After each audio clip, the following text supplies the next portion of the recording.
bahwa sebenarnya di Indonesia ini hukum agama itu bisa dijadikan sebagai sumber hukum positif bagi orang-orang yang tidak bisa disadarkan dengan nasihat. Nah, memang harus disadarkan dengan hukuman. Tapi bukanlah berarti hukuman mati itu ketika ada yang korupsi misalnya ya triliunan langsung didor, tidak juga begitu.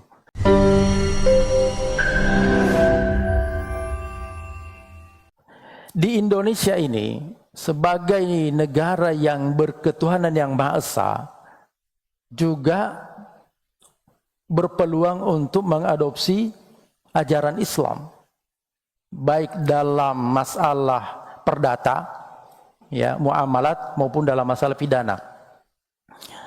Hari Kamis yang lalu kami berdialog dengan Profesor Yusril, Menko Hukum dan HAM. Beliau juga menyampaikan bahwa sebenarnya di Indonesia ini hukum agama itu bisa dijadikan sebagai sumber hukum positif, ya, termasuk dalam hal jinayah. Hanya memang perlu dibuat payung hukumnya dulu, ya, bahwa fatwa Majelis Ulama misalnya itu bisa menjadi rujukan, ya, dan sampai pada tingkatan hukuman mati juga bisa dilakukan.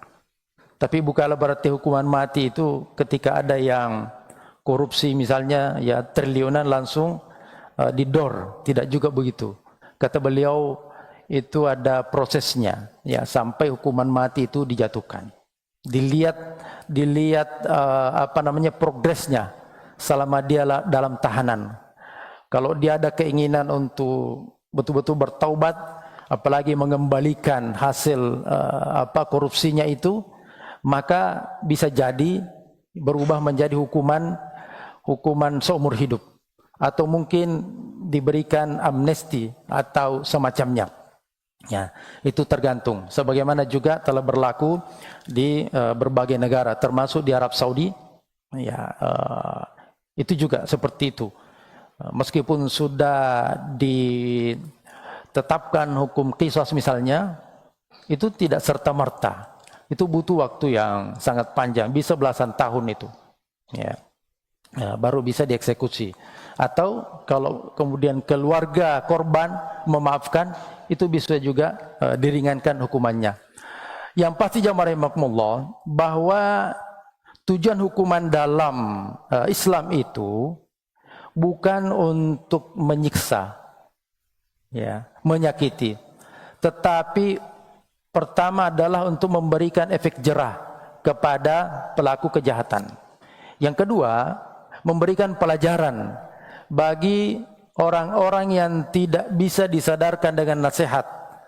Nah, memang harus disadarkan dengan hukuman. Ya, saya pernah beberapa kali bincang-bincang dengan warga Indonesia yang ada di Arab Saudi yang menjadi TKI misalnya. Dia seringkali ingin bertindak kejam kepada majikannya, ya, mungkin karena ya perlakuan yang dirasa tidak pantas ya, atau dilecehkan atau merasa dizalimi. Tapi dia selalu bilang, tapi karena ada hukum qisas maka terpaksa kita tahan. Kalau di Indonesia kita sudah habisin katanya. Nah, ada orang-orang yang seperti ini, tidak cukup dengan nasihat, tetapi memang harus dengan hukum. Dia hanya bisa takut dengan hukum itu. Nah, sama dengan orang-orang korupsi mungkin yang jumlahnya ya luar biasa, menyebabkan kerugian negara. Orang-orang yang seperti ini tidak jera dengan penjara. Kalau di penjara hanya beberapa tahun, sementara hasil korupsinya itu bisa hidup 100 tahun. Ya, 100 tahun jadi tidak masalah, gitu kan. Bahkan dengan uang yang banyak ini dia bisa mengentertain ya para penegak-penegak hukum, lalu kemudian dia bisa bebas lagi. Nah, tidak jerah. Nah, ya, jadi intinya seperti itu.